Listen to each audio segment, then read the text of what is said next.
Back, you guys. Day 4 of route setting in a row. I haven't set 4 days in a row in a really long time. I'm setting a V0 to start, and we got more holds, more washing, and we have to set, I think, 25 boulder palms today, so it's another huge day. So I'm gonna try to vlog what I can, but also we need to get this done, so I'll get what I can. A lot of B-roll today, I'm thinking. All right, here we go. Going out. Gonna set my first boulder. I'm setting over top of my slab climb.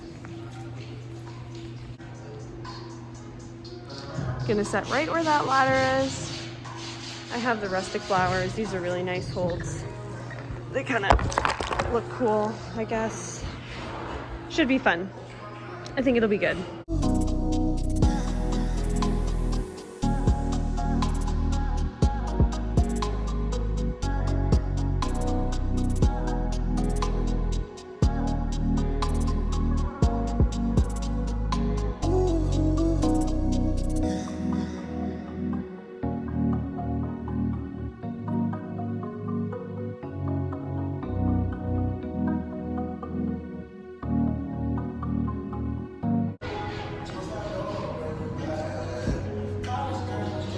Second last climb.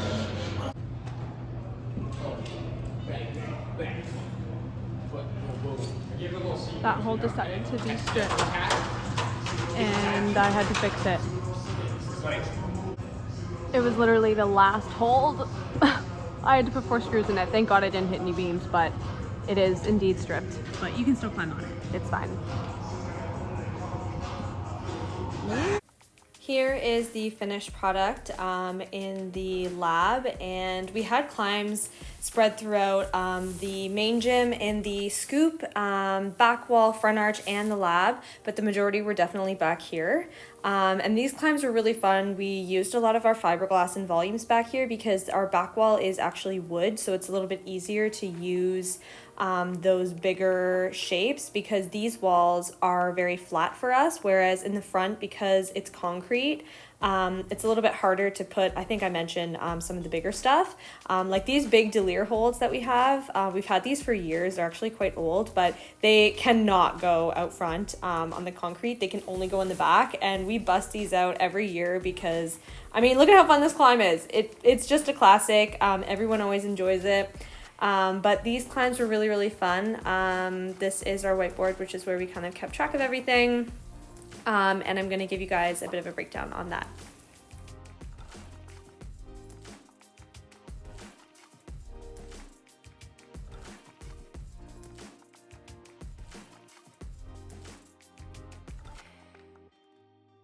I wanted to take some time to kind of show you the boards that we were working with for the scramble, and by board I mean the whiteboard.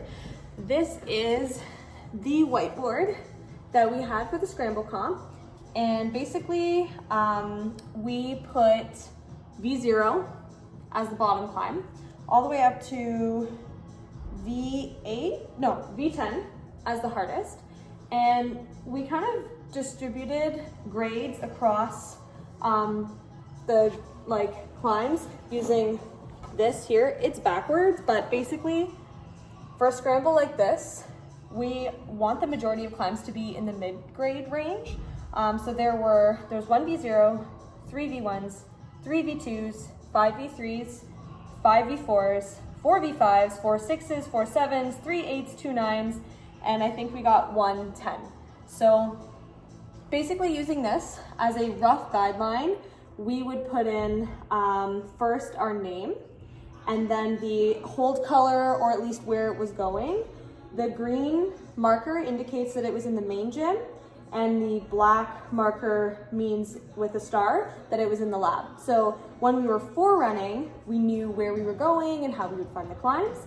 And then you can see that we actually, after everything was kind of in the order from easiest to hardest based on our standards, then we added a number value with dark blue, because even though, you know, B0, yes, that one was number 1, but it actually ended up being that this V1 was number 2 and this V1 was number 3.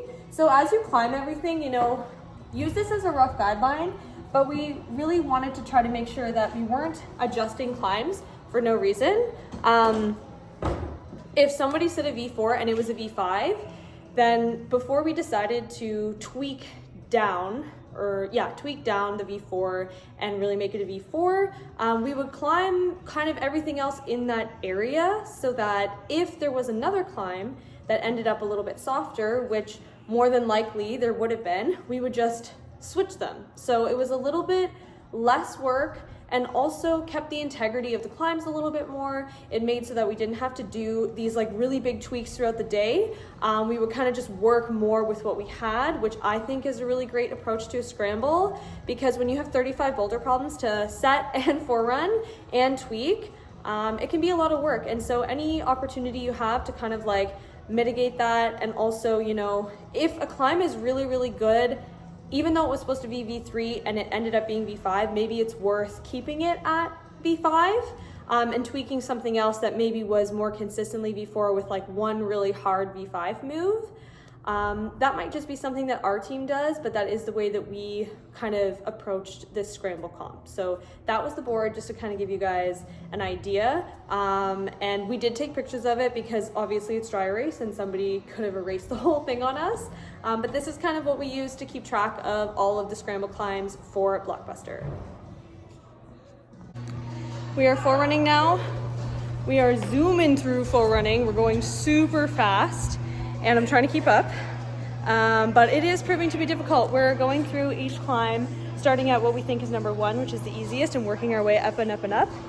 Right now we are on the V4s.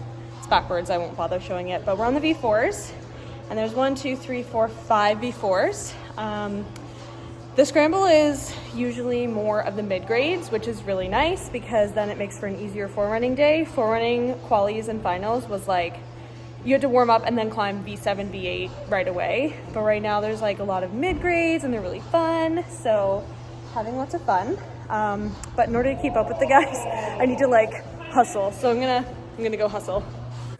So I think I told you guys that forerunning is basically the step of setting where you put your shoes on and you have to try everything. So this is a huge part of being a route setter, is actually getting on the wall and climbing. And everyone always tells me, wow, what a cool job, you get to climb for your job. And yes and no, it is really amazing to be able to say that I get to climb as my job. But a lot really goes into forerunning. This process is where we essentially make sure that the climb makes sense and it goes. All of these ideas that we come up with for things like a comp or even just a regular setting day, these are all ideas coming just from the route setter's mind. It's like we come in and just paint on a canvas something new every single day. So it's a very creative process. And so forerunning is essentially taking those ideas that we had and kind of making it make sense, because sometimes not everything goes the way that you thought it would, especially if you're trying to force a really new move, maybe something you've never done before. I really loved this climb. This was with the Grizzly ripple effect macros, and I couldn't send it in forerunning. I mean, at this point we were 4 days on, so I was like pretty tired. But obviously I had enough juice for this climb. I really think that having easier climbs be, you know, kind of 3D and having big volumes, big holds, big macros is super fun. Sometimes it's easy to kind of almost like forget to put them on the easy stuff, but I'm really glad that we took the time to make sure that everything in the scramble was going to be inviting and aesthetic and look really fun and really cool. This was another climb that I really enjoyed. This was the Meridians. I can't remember what number it was, but this was Jamie's boulder, and I thought it was really cool. These pinches are so interesting. There's actually dual tacks on either side of the shape. And so stepping on it, they also slope away. So even though they look like they're really, really good, they're actually a little bit more challenging than you think. And I'm not the best at slab or comp climbing, so this climb was a really good one for me to work on. And this part of forerunning, is kind of where it does get a little bit cruxy, because I was very committed to this climb and I really want, you can't see the finish hold, but it's just up there where the tape is. And you just have to do this big committing move. And I really wanted to send everything. I mean, here I am back on this Grizzly Holds boulder. And in forerunning, the goal of a route setter is not necessarily to send. At least one person should send the boulder, but you personally do not need to send every single climb. Especially when we have 35 climbs, and you know, it's more important to kind of like make sure the moves go and then move on. So I was definitely getting a little bit attached to some of these because they were all so fun and I really wanted to get them all. I didn't end up sending the slab boulder that I set, but Jake did, and he honestly made it look so easy. We were super lucky that Jake came to join us for route setting because he brought the psych and kept us all super motivated. On our 4th day, it was his first day of setting the comp, so it was a great addition. Heading out, we finished everything. We're gonna number everything tomorrow. Everything has been forerun. Everything is like numbered on our whiteboard. And I think you guys are going to love these climbs. They are amazing. I mean, by the time this is up, you would have already maybe climbed it or seen it, but five stars, 10 out of 10, all these climbs. I mean, come on. These look pretty good. So, time to go home. Now we are going to go around and number all of these scramble climbs so that people know which ones are easy and which ones are hard.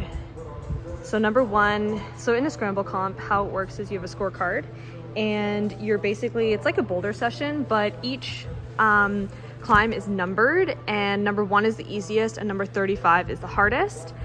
And then basically you are trying to send your climb as quickly as possible because the faster you get it, the more points you get. And then to kind of make things more official, it's peer judged. So you have to hand your scorecard to a friend, and then they just have to watch you climb it to make sure that you're starting with all points on the tape. You don't dab on anything, which means accidentally touching another hold color, and that you match the finish controlled. Just to kind of make it fair, because we have prizes for the 1st, 2nd, and 3rd place categories.